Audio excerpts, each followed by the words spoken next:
Un ami, une âme du numérique, m'indiquait dès les premiers jours de ce compteur calendaire que je devais le poursuivre, jour après jour.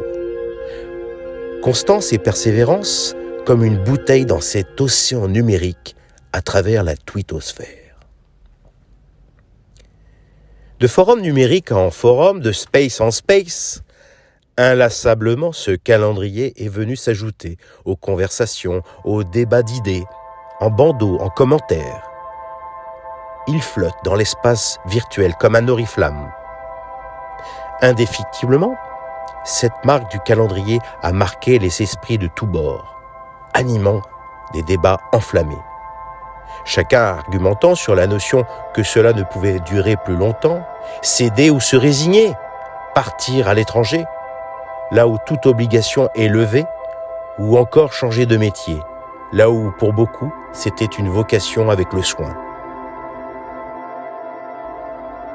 Une seconde âme numérique est venue compléter ce premier calendrier.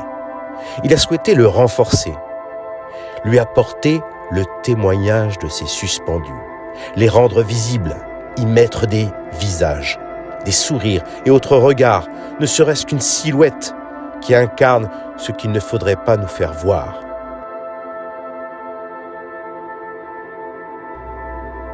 Ce compteur journalier perdurera. Ces calendriers seront les oriflammes d'une injustice. Nous souhaitons juste les rendre visibles pour nous tous.